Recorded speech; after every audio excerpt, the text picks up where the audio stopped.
Hello and welcome to everybody. My name is Piyu Roy and I'm an assistant director here at University of Washington Professional and continuing education. I hope most of you are familiar with us. We are non-credit certificate providers from University of Washington. We offer anything between 65 to 75 set certificates in all areas, from marketing to tech to writing to photography and creative fields. Our motto is 60-year curriculum, and we have certificates for all levels of careers, for people who are switching careers, who are switching roles, who are upskilling, and who are trying to learn new things. With this Employer Spotlight series, we are starting with AWS in our mission to serve learners reach their goals in their careers. Amazon is a huge employer in the Seattle area. AWS is a cloud innovator which has not just innovated in cloud technologies, but has innovated in hiring practices. Its leadership principles are well emulated all over the country. Just to explain the flow of this event, we're going to have a panel of about 3 recruiters led by another recruiter in AWS, Donta, for 30 to 40 minutes, and then we're going to open it up for Q&A. There is a Q&A box that you can all see. Please enter your questions over there, and we'll store them for the panel at the end. If you see a question which has already been asked, please indicate by a thumbs up, and we'll prioritize them by level of importance. At the end of this, if we have an overflow, there's also a YouTube channel. So if you have friends who are trying to enter this, but are not being able to, please ask them to access the YouTube link, which would have been sent to you in the reminder in the morning. The session is being recorded and will be available to you on our website where you RSVP'd. And with that, I want to introduce Donta. Donta has been a regular speaker at UW PCE events and has met and talked to many of our professional adult learners in the last 5 years. It is thanks to him that this event is happening. Donta, take it away and please introduce your panel. Awesome. Thank you. Thank you. Thank you. And I'm looking forward to connecting with everybody. Thank you, Piyu. And thank you for Joe for putting this together.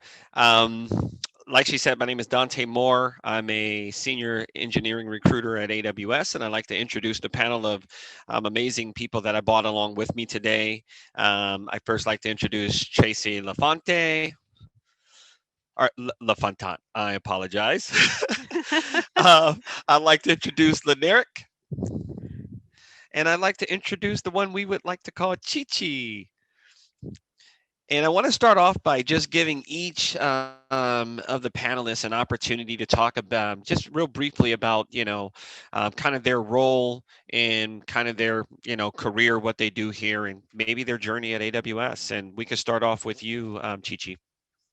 Hi, everyone. I'm so excited to be able to come and speak on behalf of AWS today.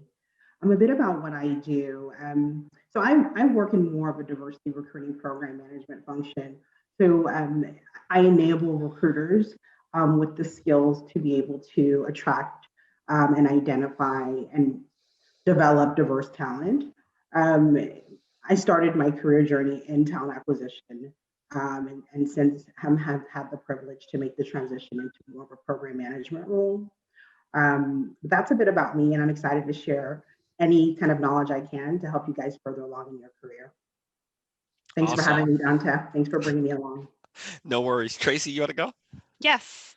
Hi, everyone.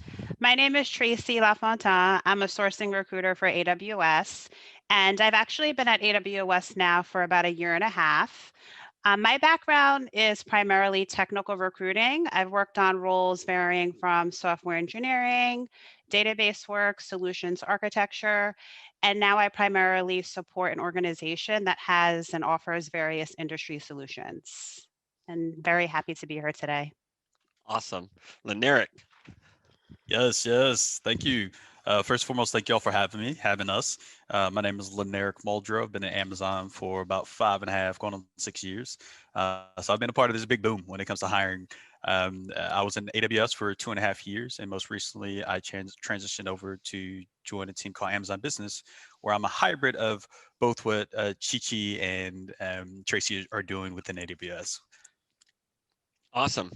Awesome. So, one of the things that Joe let us know, she has some, uh, um, one of the things that we were trying to solve and provide to you guys is just kind of some of the tips and tricks that we have learned, some of the patterns that we see and things that that's candidates who do well. Like there's patterns in what candidates who do well do. There's patterns in some of the things that candidates that do not do well do. What I like most about this panel is it doesn't matter who's going to answer the question. Most of our answers are probably be very similar because we see the same exact trends. My hope is that when you walk away from this panel, you have a much better understanding of kind of some of the processes that we're following, resources that Amazon has put forth to help candidates that are seeking careers here, to better understand our process. And I know that we have time set aside at the end of this to answer maybe some specific questions that the team may have. But I want to start off by looking at a couple of areas that we have to focus on, and I will let Chi kind of take the first. Kind of providing some information. But one of the areas it says at Amazon, one of the highest priorities is hiring and developing the best. And we work hard to raise the performance bar. And as folks on the front line, one of the questions is, Chi, what are some of the tools that you've seen Amazon provide for candidates who are seeking careers at Amazon? That is a great question, Dante. Right now, I believe we have a platform on our website where it preps our candidates to master the Amazon interview. It goes through the 14 leadership principles. If you're not familiar with the leadership principles and interested in working at Amazon, it is the core of how we work here. So you have to familiarize yourself with that. But if you do a quick Google search, Dante, maybe you can share the actual link.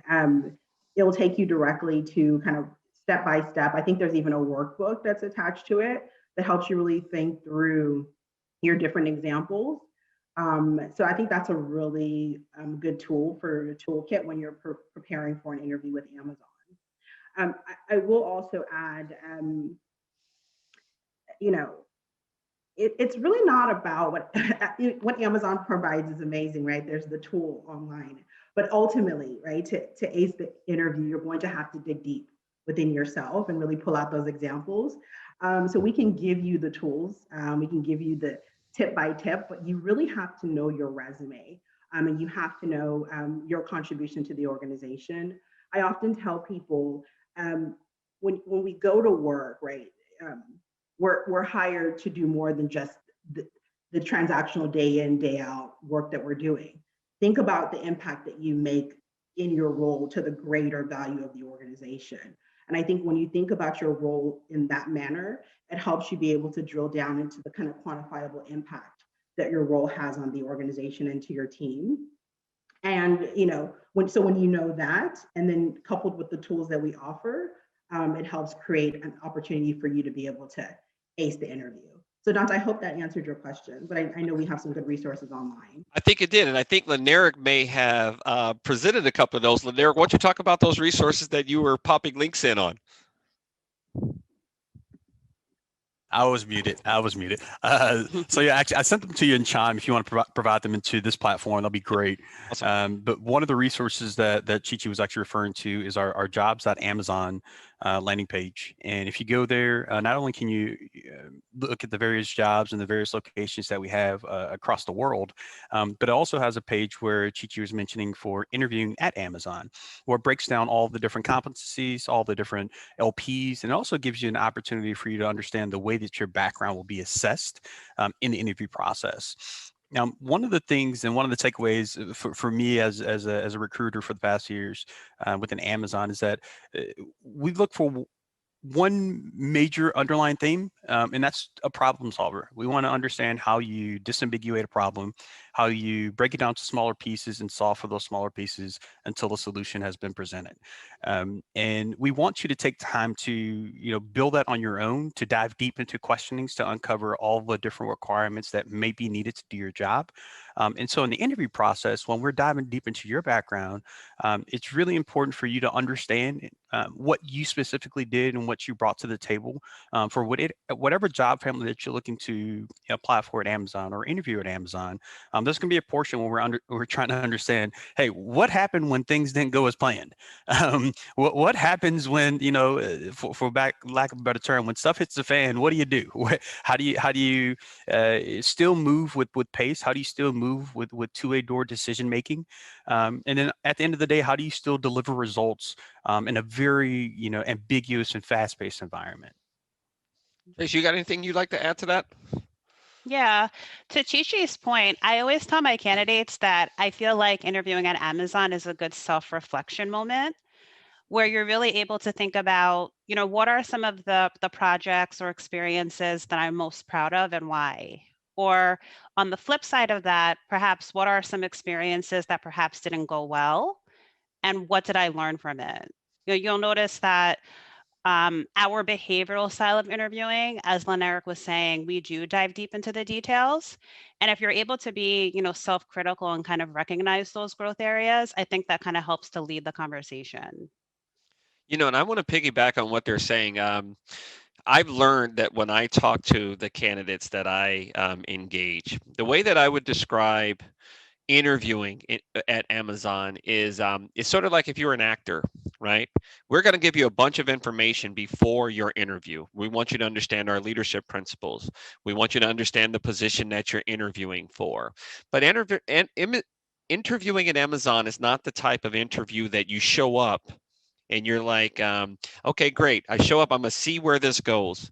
The information that we're looking for, we're crystal clear about. Right? And all of the information we're looking for is information that you can prepare at home for. So the way that those leadership principles will typically play a role in your interview, we don't want you to memorize them because when most people see them, they think, oh, wow, customer obsession. I love customers, or, oh, I love having a bias for action. What we want to hear is an example from your career in which you believe you already did that. So now you have the opportunity, like Tracy was saying, to reflect on your career and not just grab an example out of the blue. Mm-hmm. I want you to think of the top 5 examples, narrow it down to the top 2. And now when the interviewer is asking you questions, you're not thinking about content. Now you can focus more on strategy. Which one of these examples would I want to use? Another example that I have found, and this helped me when I was interviewing, is whenever you're interviewing with someone at Amazon, you will be served best if you look at them like if they were your customer. Because most of the time, we're picturing you in front of a customer. If I'm interviewing a recruiter, I'm picturing him in front of the business that I support, or her in front of the business that I support. And if I support a tough business and they seem like they're a little lacking on the backbone part, I may start to think, man, they're going to struggle supporting this business because this business is really strong. So really digging deep and understanding the process. I think outside of what we provide on our careers page, if you go down to the bottom of the page, you'll see things like interviewing tips, reviewing your application status so that you're not expecting, I'll hear all the time someone say, oh, I submitted a resume once and I never heard back. Well, you should check your application status to see what's going on. And I have a follow-up question to that. But with YouTube now, you can go on YouTube and just say interviewing at Amazon and find even more information. As a recruiter, I'm often doing that, and I'm trying to identify, is there better information out there for candidates that I'm currently providing?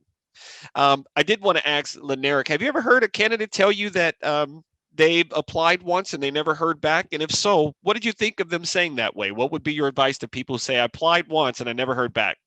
Oh yeah, yeah. So we get that pretty often, and I just kind of want to give a reference of where Amazon was and where we are now, and the scale at which we're moving and the pace at which we're moving. where unfortunately we have millions and millions of resumes with very limited resources for us to actually sift through and go through all of the applied candidates. But it's not uncommon that you apply for multiple roles before a recruiter may reach out to you to share your background. What we're doing on the back end is we're trying to pair you up with the most suitable role to fit your skill set versus us putting you to a role that we know based off of recruiters or based off seeing your resume, it may not match up 100% of the time. So what we're trying to do is essentially pair you up with the best opportunities that we know based off of the internal knowledge that we have within Amazon and the way the teams are building. And so I don't want you to be discouraged, right? I want you to continue to apply. But here's the thing, I do want you to apply for roles that you feel like you would be the best fit for. I don't know how many times that I see candidates that come in and they want to apply to hundreds and hundreds of roles just to kind of get their resume spread out across across Amazon. And while that might be a strategy for some, and some may have come through the avenue that way, the candidates that I've seen that have done traditionally well in the interview process are the candidates that take time to understand the role, the business that they want to go into, because as Chichi was saying earlier, we don't just try to hire you for the role that you're going to be doing now. We're going to hire you for the impact that you're going to make on that business that you're going to be supporting. And so while you're going into thinking about the role that you're applying and interviewing for, again, think about all the different businesses, do your own research, and really apply for the roles that you feel are the best fit for your background and what you can bring to the table. Tracy, I have a quick question. When you look at a candidate who's applied to your position, do you ever look and see all the different positions they've applied to? And if so, if those positions they've applied to are all over the board, like I've applied to an executive assistant, I've applied to a director of solution architecture, I applied to a senior recruiting manager. What do you think about that candidate when you're just looking at the things that they're applying for before you even look at the resume or anything like that? What would that let you know? And why would that be a no-no or something to be concerned about? That's for Tracy. Okay, yeah. I would personally think that I don't know if the candidate knows, what direction they want to go into. So what I always tell my candidates that don't hear back, when you're looking through a job description, always look at the basic qualifications, because the way that we view it, those are the must-haves. So if you, look at a job description, you feel like you resonate with all the basic qualifications, then I would encourage you to apply, because most likely, that seems like that might be a good fit for the role that you're looking for. The preferred qualifications, the way that I would interpret that, are the nice to haves. So sometimes I know it's, from a job seeker perspective, you're not really sure, which qualifications you should gravitate more towards, but always pay attention to those basic qualifications, because I think those are the ones that typically will resonate more with your career. Chichi, you look like you have something. Go ahead. Yeah, I want to add something to that, just from a diversity lens. Research has shown that women will only apply to. Chichi, could you get a little closer to the microphone? We're having some trouble hearing you. Can you hear me? You're better now, yes. Okay. Well, research has shown that women will apply for roles only if they meet 100% of the basic qualifications, and men will apply if they meet 60%. So I often recommend across the board, if you don't meet 100% of the qualifications, but meet like 2 out of the 8 or whatever, put your application in, because there could be something unique about your profile that might not be on the job description. It might be kind of future looking, right? So the hiring partner might have a direction they want their team to go in the future, and you have that skill set. So don't feel like you have to check off all the boxes on the basic qualifications to submit your application. Nice. Let's talk about the STAR method of interviewing and why that's important. Who wants to take a stab? I see, Chichi, you're already on. I can't hear you. Oh, sorry. No, nothing. Go ahead, Chichi. You were talking. You want to talk about STAR method of interviewing? I can take it. Tracy's excited. Lanaric's excited. Let's talk about it. Lanaric, all right, Tracy, take it. Yes, I'll take it. So from personal experience, the STAR method really helped me just organize my answers. I'm the type of person, I naturally like to talk a lot. So being able to kind of have a thought process when it comes to, okay, I'm being asked this question, this is the recommended way that I should structure my answers. So for those of you that don't know, STAR means situation, task, action, and results. So, you know, we're, like I mentioned before, we're very much behavioral based interviewing. So when you're asked a question, you know, tell me about a time where you perhaps had a difficult client, the STAR method would essentially be saying or be stating, this was the situation, this is what I did, this was my action, and these were the results. That, I think, is a proven way to kind of combat behavioral style questions, which is why we recommend that approach. Awesome. Leneric, you want to jump in on that? Oh yeah, I want to add to that. I think the reason the STAR is so important for Amazon, especially in the interviewing, if you're thinking about all the leadership principles and the 14 that we have, while we certainly want you to be, you know, have information, have knowledge on all 14 leadership principles. At any given point in time in the interview process, our interviewers can ask you any LP that they like, right? And what the STAR method is going to allow you to do is kind of break down your, you know, your example. It's going to allow you to think about all the little things that you did that sometimes when you think about it, like really quickly, you pull up an example, you probably don't have all the details drilled down. You probably don't have some of the big wins and some of the maybe major opportunities. And you kind of say at the high level view. What Amazon's interview process is going to do is drill down and keep drilling down to understand, again, your actions, how you dealt with the ambiguity, how you solve problems, and at the end of the day, how you deliver results on behalf of the customer. And so the STAR method is so important when you're thinking about those examples because it allows you to break down all the little things that you want to talk about and speak confidently and have clarity on all the little actions that you did and that you were able to accomplish in the example that you're trying to bring. And then the last piece is the results. A lot of people like to focus on their individual results, which is good. And we're going to ask about that. But Amazon has a reputation for being customer obsessed. And so in everything that you do and every example that you make, especially in the interview process, you want to tie it back to the customer. So not only did you deliver your results, but what did your customers think of those results? Were there any maintenance? Was there any changes? Were there any recommendations on, you know, your finished product? What did it look like? And so those are those things that STAR method, it will allow you to break those examples down. And once you start going through it, you'll realize, wow, I did either a lot more than I thought I did, or I'm shorting myself because I got so much more stuff that I forgot about. And so it's super important to practice that STAR method. A quick question for you while you're still there. So if a person is preparing, I said you should have these examples prepared, right? Like you could prepare examples for Amazon right now without even having a team chosen. Correct. Because our questions are I don't want to say generic, but all of our questions are designed to give you an opportunity to share with us an example. Yes. How many examples would you recommend a candidate have per leadership principle? So if it's like I got a customer obsession example, should I have one? Should I have four? How many would you recommend they have? That's a great question. And why is it important to have more, maybe the number that you're going to recommend? Yeah, that's a great question. And so and this is where I start off with, and don't come at me so quick, y'all.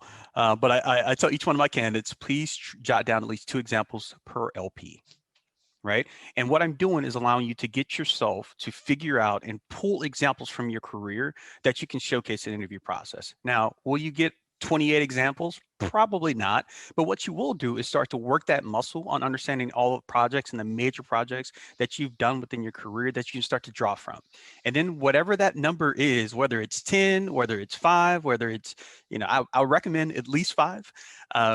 What this is going to do is show the versatility that you have as a candidate, as an applicant for Amazon. Again, going back to, we're not just hiring you for the job that you're doing now, but all of the things that make up who you are as an individual and as a person and the way that you do work and do business. We're going to assess all that at the interview process. So at least having 5 examples would be something that I will recommend to any person in the interview process.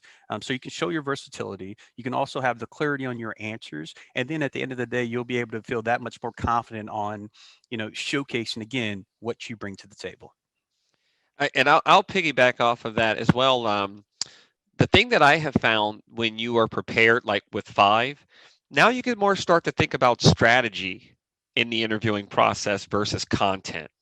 Right? If Leneric asks me a question and I know I have 2 examples, maybe one is recent, maybe a little smaller in scope, and maybe I have one from last year that's very innovative.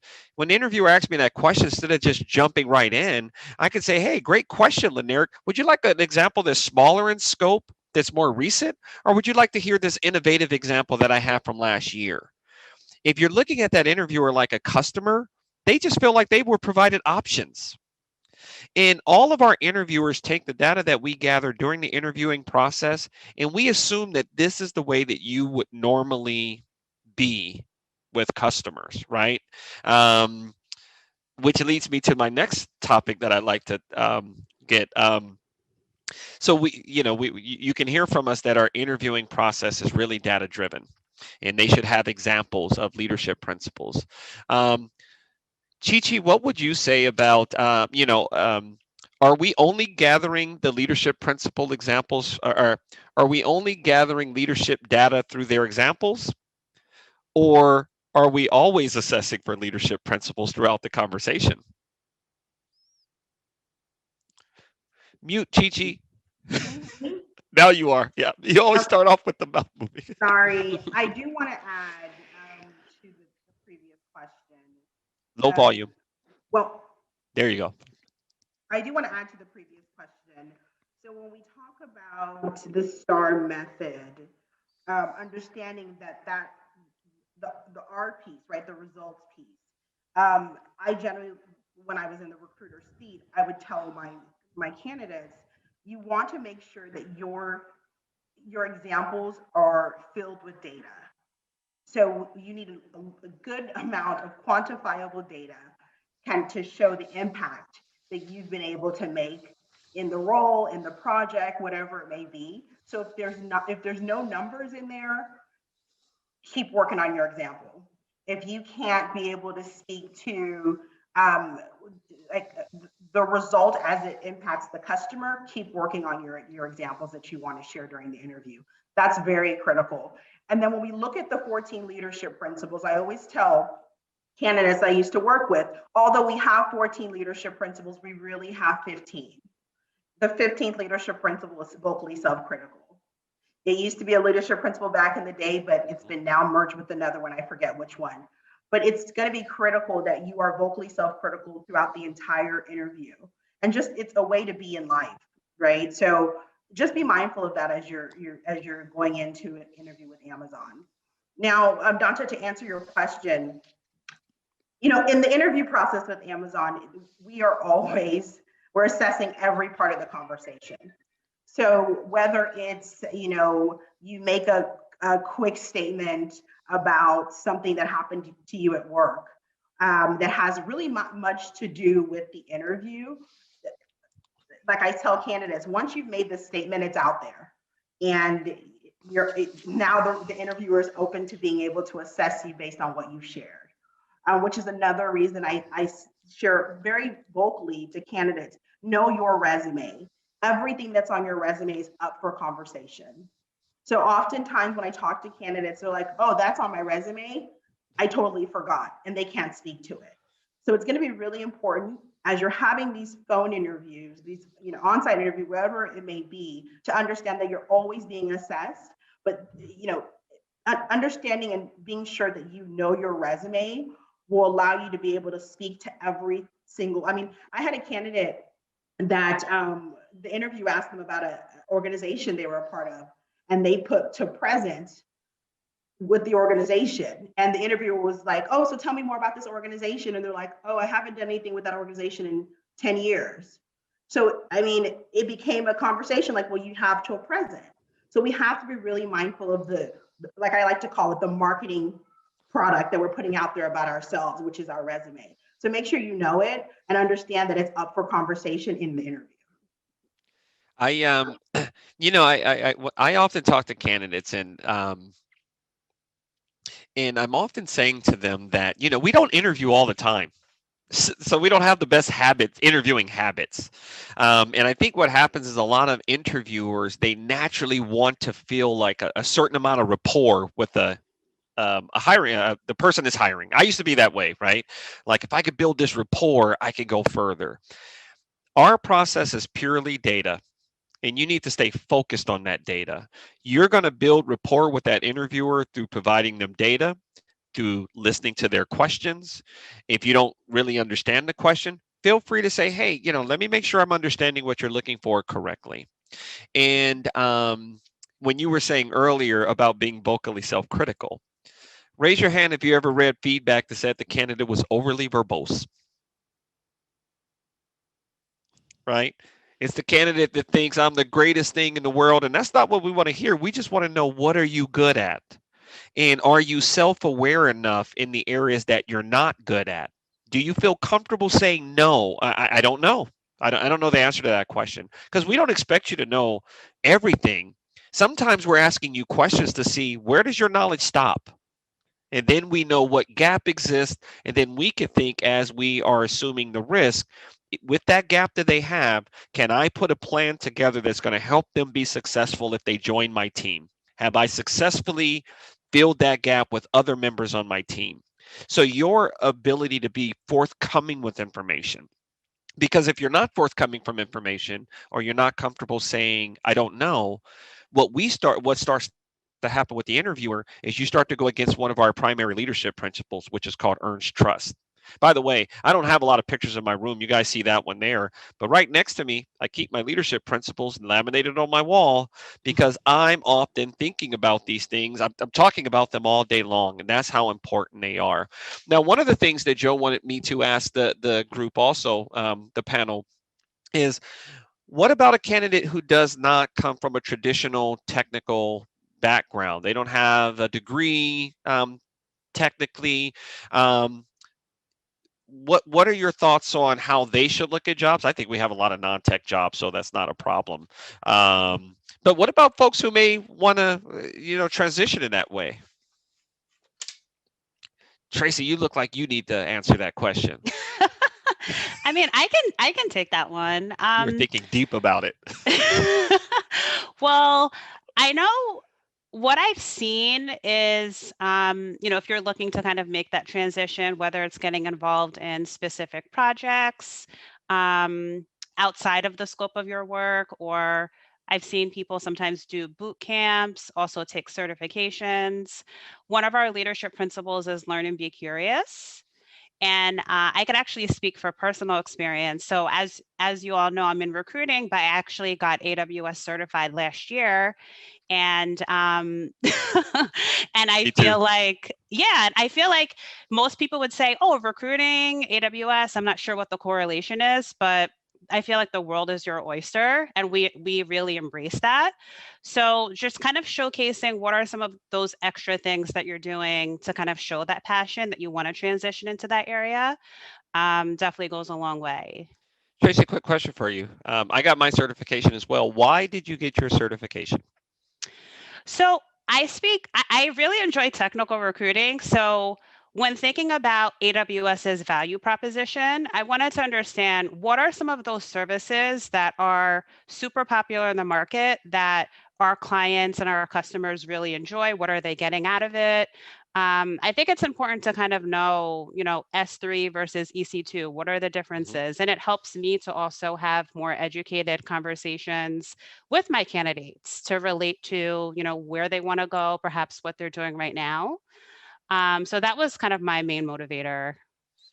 I can tell you guys mine, because mine, I got my certification before I converted to being a full-time employee, and I actually used this during my interviewing process. It was a customer obsession example that I provided. I got my AWS certification because I really truly believe that if I was more knowledgeable in the area that I was supporting, that I would be able to reduce the ratio of candidates that were phone screening to actually being offered. Like I felt like, and I saw a measure. I pulled data because I had to provide data, right? And I pulled data after 4 months, and I was able to show that there was a decrease in the number of candidates that I had to put into a phone screen, and was actually coming out on the other end, right? I'm able to tie it all back together, and that's what we mean by we don't want to just hear an example of customer obsession. By the way, I think this would be a good time, because I think we're coming up on that 40 minutes where we get the Q&A. Can you guys each talk about, do we want a normal example, or can you talk about above and beyond? that bar raising type of, because I don't think we're just looking for an example of customer obsession. We're looking for a time when you did something that's not expected of you, right? Sometimes candidates will bring an example and it's, well, that's a great example of you doing your job well. That's the expectation that we have of you, that you're going to do your job well, right? Like the person emailed me and I emailed them back. That's the expectation. What we're listening for is you going above and beyond. Like, you know, Tracy and I getting a certification. It is not expected that recruiters are getting technical certifications at AWS. So her and I are both going above and beyond what's expected of us. But can you guys each speak to, you know, the bar raising part of our interviewing process? There's that mute. The mute monster got you again. Can you guys hear me? She likes to warm up. We can hear you, Chi-Chi. We got you, Chi-Chi. Do you want an example of a candidate or my like an example? Just the importance of, like, you know, when you're thinking of customer obsession and pulling these examples together, the importance of not thinking of, oh, I'm just going to grab that one. That's a great example. Like, why is it important to be an above and beyond type example? Yeah, so I can just speak from personal experience. So Dante, like you said, right? You can go into your job and do your job, like answering the emails, you know, doing the day in, day out. Kind of personally for me, and when I first was hired into this role, and there was no there. So often you'll come into roles at Amazon, and they're looking for you to build from scratch. They have a high level idea of what you're supposed to do, but you're supposed to kind of go and figure it out. So do some fact finding and figure out what it should look like. You know, long story short, hired into the role and built out a product, right? And within AWS that I've had a lot of conversations with leaders about scaling the product across different parts of Amazon. So that's coming in and, you know, looking for the gaps, understanding what they want you to do, stepping back and then building and creating something that's above and beyond what the typical person would have come in and done in the type of role I was hired into. So that's just an example. So you don't want to just look at the job description and just check down the list like, oh, I'm doing my job. You want to really think about how can you add additional value? And I often tell people, like, follow your passion when you're thinking about that above and beyond work. Think about what you really love to do. For me, it's coaching. I love coaching individuals to level up in career, life, whatever it may be. So part of the product I built, there's a coaching aspect to it. So find what's you're passionate about and look at the teams that are do some fact finding, see what exists today. If you see a gap, build the gap. Fill the gap. And whether you're doing it off the side of your desk, it could ultimately one day become your full-time job. So you can also even create jobs for yourself by being passionate about the work that you're doing and going above and beyond your normal job. I can add on to that as well, too, if we have time, Dante. I can hold off, though. No, go ahead. Got it. Yeah, and so raising the bar when you're coming in the interview process is so critical. One is Amazon won't hire you if you're just doing the job. If you're just good at your job and you're interviewing for that role, not saying that you couldn't do the job well, but we're just not going to hire you if you're, you know, just meeting the bar. That's what we call internally, just meeting the expectations of that job. What we are looking for is individuals like Chi-Chi was saying, is when you go over and beyond the call of duty. And what does that look like, right? I know we talk about it a lot, and you may hear it in verbiage, and you may see it on YouTube, or you may see it, you know, on the web somewhere. What does that look like? How do you display your what we call bar raising examples, right? And so that's where going to the STAR method. That's where understanding the leadership principle, and that's where understanding your passion. Those three things combined, and the project where you got to truly exemplify all three of those things in one. That's where we want you to bring that example so you can showcase what you did. Right. And so much of the bar raising examples is about that problem solving. So when things went crazy, how were you able to, have bias for action, move fast, insist on higher standards as you're getting to your result, and at the end of the day, make the customer happy. Those are the things that we're looking for, right? And so it's not so much of that high level example or a high level, hey, I did this great thing. Okay, great. Tell us about what happened and the obstacles that you had to jump over in order to get to that accomplishment. That's the think big. That's the bar raising example that we're going to dive into and probably spend majority of our time in the interview process. But that's also what makes our interview process so unique and sometimes deemed difficult. Is because we're using your own data, using your own examples, and just driving deeper into them to understand and bring clarity to us on how well you're able to, perform in the job function and also apply to our leadership principles, because that is our common language, regardless if you're in a recruiting role or if you're Jeff Bezos. We all speak the same language in the form of our leadership principles. Hey, PU, I want to hand it back to you because it looks like we're right at that time. I'm actually replying to some of the Q&A questions that are come through. So Okay. I think you may have pulled a couple that we can dive into. Yeah, so I looked through all of them, and what I've done is consolidated them into some themes. Okay. And then we're going to try and do some priority. So I'm going to start with an easy one, Dante. So the first one, I saw a couple people who I believe have looked at the application portal and they understand that it goes through different phases. So they're trying to understand once they've applied, and I've seen a few which says sometimes it stays unapplied, sometimes it goes into no longer under consideration. Is it random status update in the portal, or is it the application was not concerned? There's somebody who says, will a status change from submitted once it's been determined, or do you not fill the role? So I think that people are just trying to understand how the application portal works and what the different status is. The back end. Yeah, so can you elaborate on that a little bit? Lyneric, you want to take a stab at the back end? Just kind of, hey, I just submitted my resume and I looked and it says resume submitted. What's happening on the back end in ISEMS? Yeah, perfect. So it actually goes to our applicant tracking system. So anytime that you apply to Amazon, it goes there, and we use a system called ISEMS. And as soon as you apply, we get notifications from a recruiter standpoint of all the applicants that may apply for a certain role. What we then do is partner with our hiring managers to determine the best fit for that candidate or for that role, and then partner with the hiring manager to push candidates through the interview process. And so does it stay in applied, or does the status change as it goes through the process? And do you hold people in applied till that position has been filled? So we should be holding candidates in applied if we're supposed to go through and clean out all applicants into a job description. Now, keep in mind the reference I made earlier about the million resumes and limited resources. It doesn't always get cleaned out. But what we're trying to do is try to find the best applicant for the role. And so once you are selected for a role, you will see a status change. And you'll probably see a status change, and then you'll probably get some type of response or communication from our teams, our recruiting teams, in the form of either recruiter, recruiting coordinator, or even the hiring manager themselves.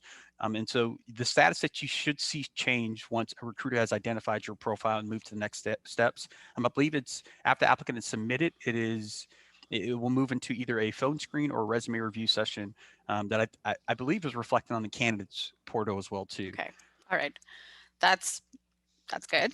Yeah. Okay, so that's the first one. There are quite a few questions about resume. And I'm just going to list them, and maybe if somebody, you can all jump in. So senior positions, is it okay to have 2-page resumes? What is the best resume format to apply? Somebody says they're a creative individual and they like to reflect their personality, and they've been told to go with a classic resume instead. And how important is the resume in the interview process? And I know I saw some other questions about the resume. And I know we discussed it a little bit, but maybe we can talk about big no's or big yeses. Mm-hmm. I can take from the creative side. I think kind of showcasing your skills on your resume is something that I think that stands out. But what I also look for are perhaps like links to projects that you've worked on your resume, or different graphics. So I think that was actually beneficial from my perspective for those types of roles. I do think, just visually speaking, a 1-page resume is always best, but if you're not able to condense it just to 1 page, 2 at most, but I wouldn't suggest any more than that. I don't know if anybody else has any opinions on that. I don't have an opinion on how many pages. I don't You know, if you were giving me a physical paper, I might be more concerned at the trees that are dying. But if it's digital and you need 2 pages to cover it, that's fine. You know, a lot of us talk to passive candidates who aren't really looking. So sometimes we're looking at, not a lot of data. My thought would be is you definitely want to put some thought into it by the time, like, because I can move you into a phone screen without having a lot of information. But my thought would be is before that phone screen, you should put thought into creating a resume that you want to reflect who you are, how you communicate. Somebody was a designer. I would definitely say you should have an updated portfolio. Right? If you're an engineer, you might want to have, like, if you have a GitHub account where you're working on different technical projects, you might want to put that in there, because engineers love to jump into the technical projects that you seem that you're passionate about. I know that they can also see how active are you, how many projects are you getting in, how collaborative. And when we start to see a lot of that activity, we start to think leadership principles again. Wow, this guy seems like they learn and be curious. Right? They have a strong bias for action. They seem like they take a lot of ownership.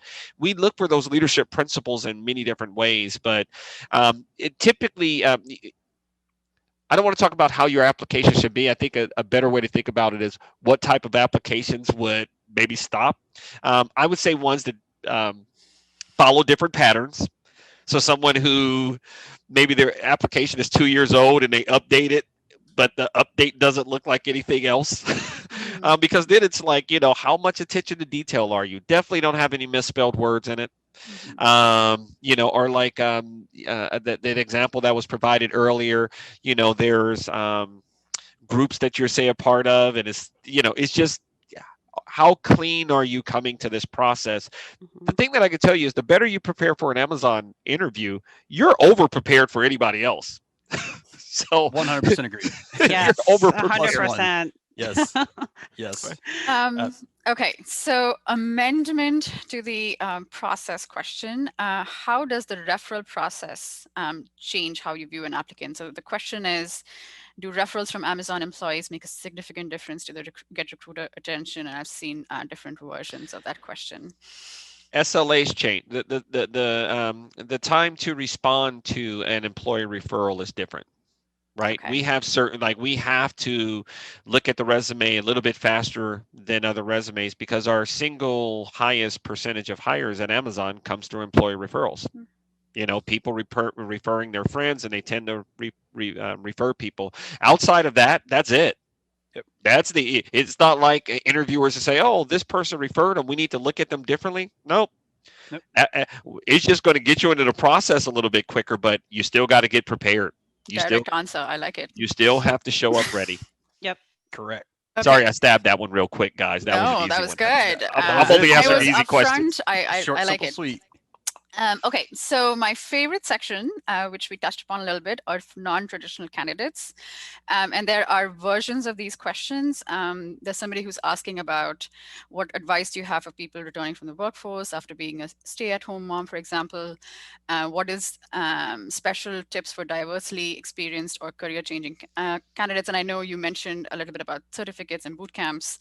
And then there's another question about what are your thoughts on bootcamp graduates and how do they competitively compared to computer science majors? And I think in addition to giving advice on how they can highlight their skills and how they can level their playing field, I think I would like a touch of honesty over here as well about how realistic their chances are.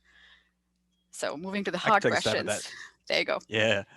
So the first thing I would say is, if you're transitioning job families, if you're transitioning industries, the very first thing that Amazon looks for is not just the theoretical knowledge, but hands-on experience, right? And so if you don't have that, it makes it very difficult for you to change that job family. Not saying it's impossible, but it makes it very difficult.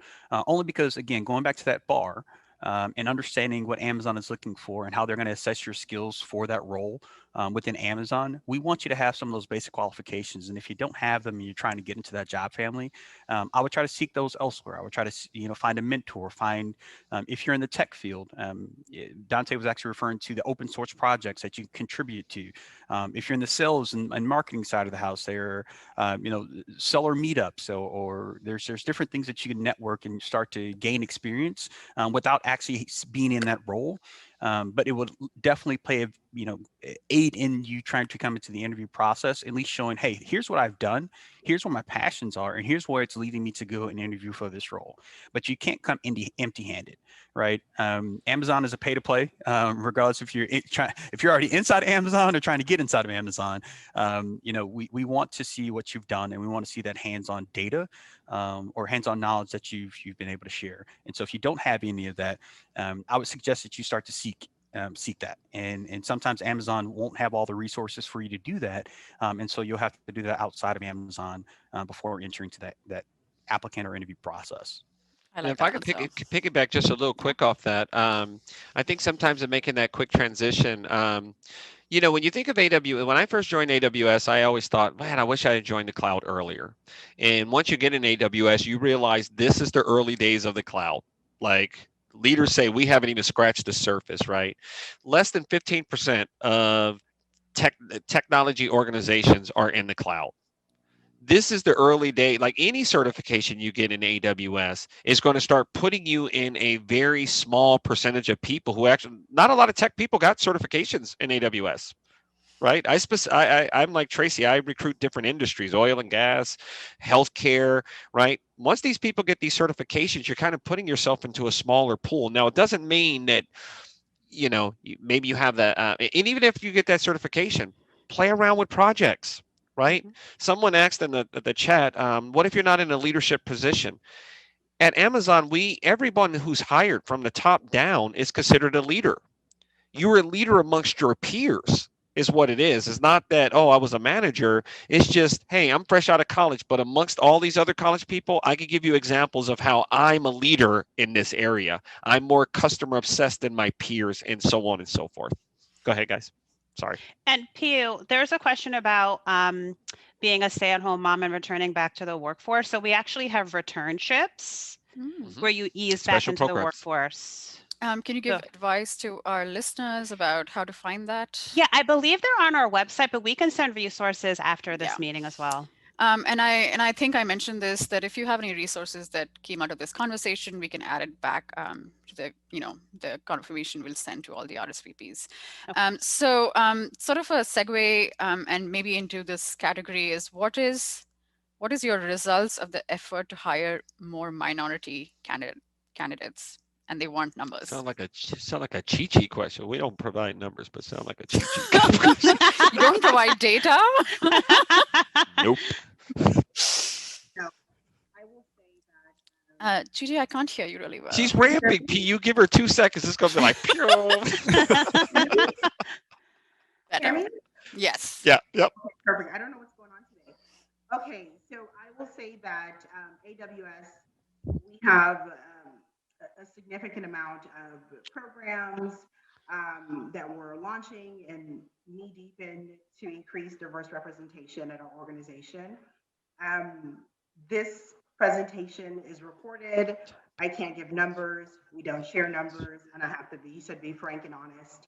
I have to be honest, right? But I will say that the work is being done every single day, and it's the responsibility of from Jeff Bezos to the lowest level employee in the organization to increase diversity and diverse representation at Amazon.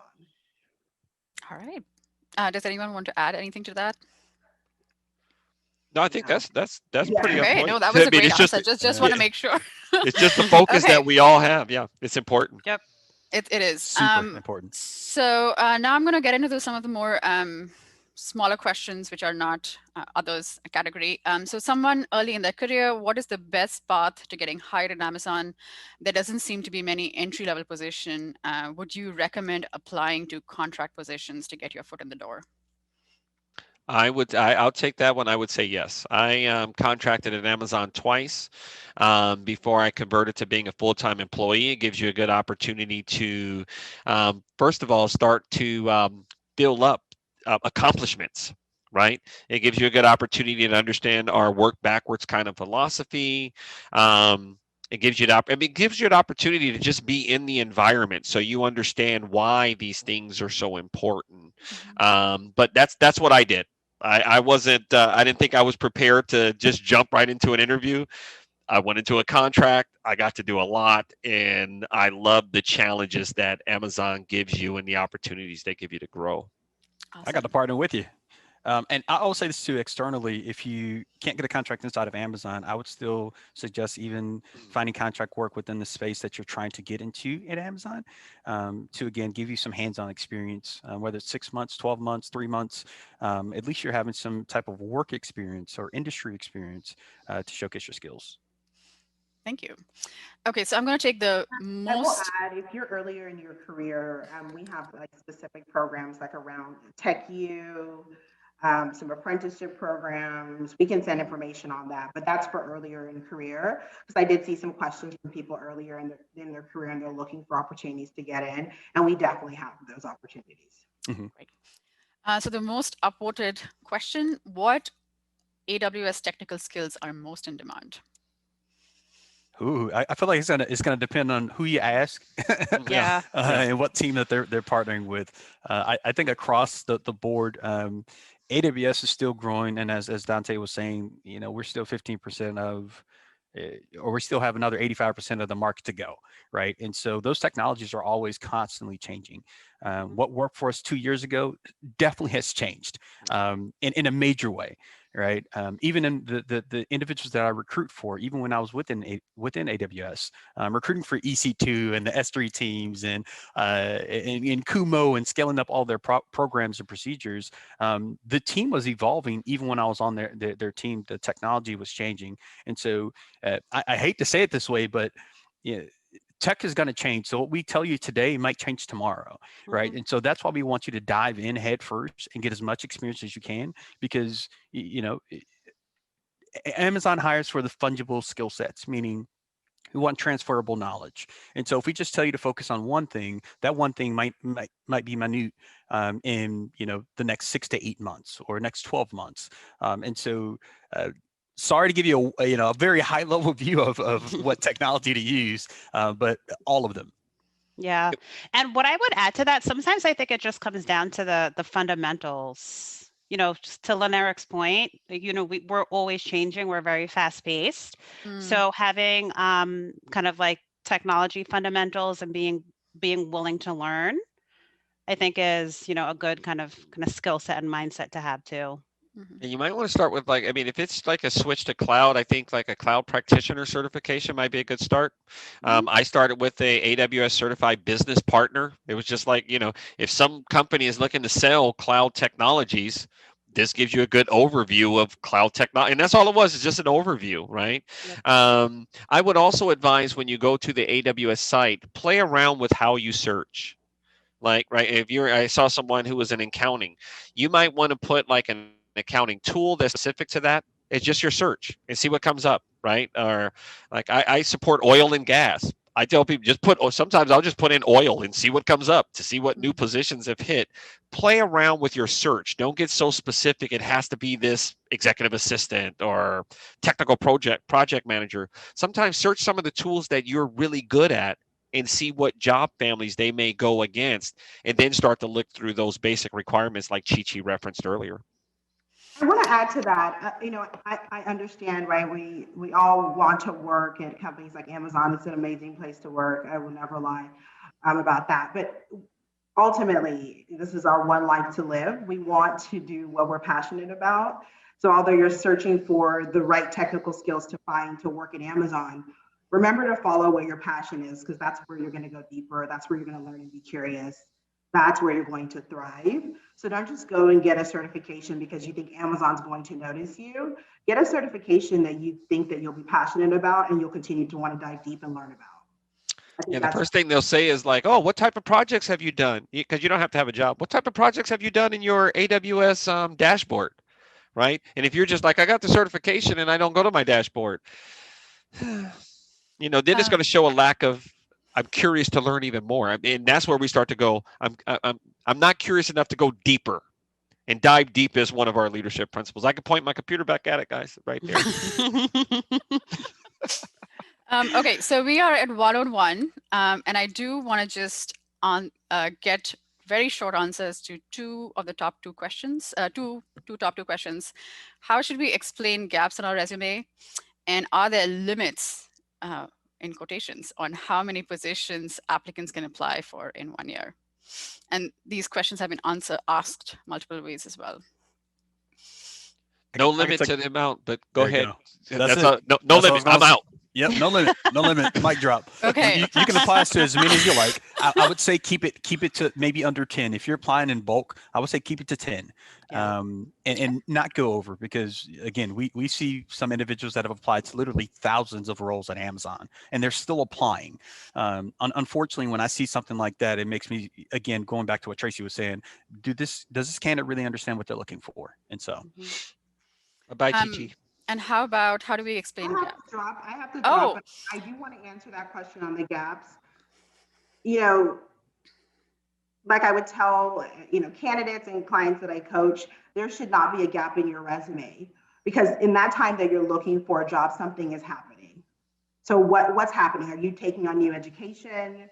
Are you, on LinkedIn learning new things? Fill in the gaps with the things that you're doing in the meantime. So if you are a program manager and you've had a gap in a program manager job, get on LinkedIn learn everything you can learn about program management. And on your resume, you just put program management apprenticeship or program management learning. You can just put the thing that you're doing. You shouldn't have a gap, because as long as you're alive, you're still learning, you're still acquiring knowledge. It doesn't have to be in a job. You're still acquiring that knowledge. So be able to speak to that. And then there's no need to have a gap in your resume. But it's been a pleasure. Thank you guys for having me. Thank you very much. Mic drop. I think that was a great final answer. I want to thank all of our panelists for being here. Thank you very much, Donta, for helping us set our first Employer Spotlight series with AWS. It's been an absolute pleasure to have you all. I want to remind our listeners that this is only the first. Next month, we have Zillow, and we are working on our March and April employers. Currently, it's going to be the 4th Thursday of every month.